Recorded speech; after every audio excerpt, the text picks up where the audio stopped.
सुंदरी ने सिंक में झांका, जहां से धीमे धीमे लार जैसी कोई तरल चीज टपक रही थी। पहले तो उसने इसे नजरअंदाज किया, लेकिन जैसे ही उसने मुड़कर दोबारा देखा, सिंक से गाढ़ा काला पदार्थ तेजी से बाहर बहने लगा। उसकी गति इतनी तेज थी कि वह एक ही पल में किचन फ्लोर पर फैल गया। एक अजीब सी खड़खड़ाती आवाज सुनकर सुंदरी का दिल दहल उठा।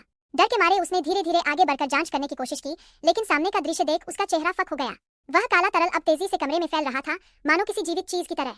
वह घबरा कर पीछे हट गई और बाथरूम का दरवाजा तेजी से बंद कर लिया, मगर लकड़ी का दरवाजा इस रहस्यमयी तरल को रोक नहीं सका। वह धीरे धीरे दरारों से रिश्ते हुए लिविंग रूम में पहुंच गया। डर से कांपती सुंदरी ने पास ही रखी बिजली की ट्यूबलाइट उठाई और झटपट उस अजीब तरल में घुसा दी। कुछ ही पल में रोशनी चमकी और काले पदार्थ की सतह पर सख्ती के कुछ संकेत दिखे, जैसे वह जमने लगा हो। लेकिन इससे पहले कि राहत की सांस ली जाती, वह पदार्थ फिर से फूला और एक नए रूप में उभर आया। अब यह साफ हो चुका था कि इसे काबू में नहीं लाया जा सकता। सुंदरी ने तुरंत मुड़कर भागने की कोशिश की। वह हड़बड़ी में लिफ्ट में जा घुसी और डर के मारे एक साथ कई बटन दबाने लगी। लिफ्ट के दरवाजे बंद हो गए और वह धीरे धीरे नीचे उतरने लगी। सुंदरी ने चैन की सांस ली ही थी कि तभी लिफ्ट अचानक झटका खाकर नीचे गिरने लगी, जैसे किसी भारी चीज ने उसे खींच लिया हो। और फिर वह काला पदार्थ भी ऊपर से लिफ्ट में आ गिरा। धातु चटकने की आवाज आई और लिफ्ट का लांचा चमराने लगा।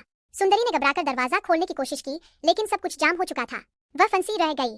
सामने वह काला पदार्थ धीरे धीरे उसकी ओर बढ़ रहा था।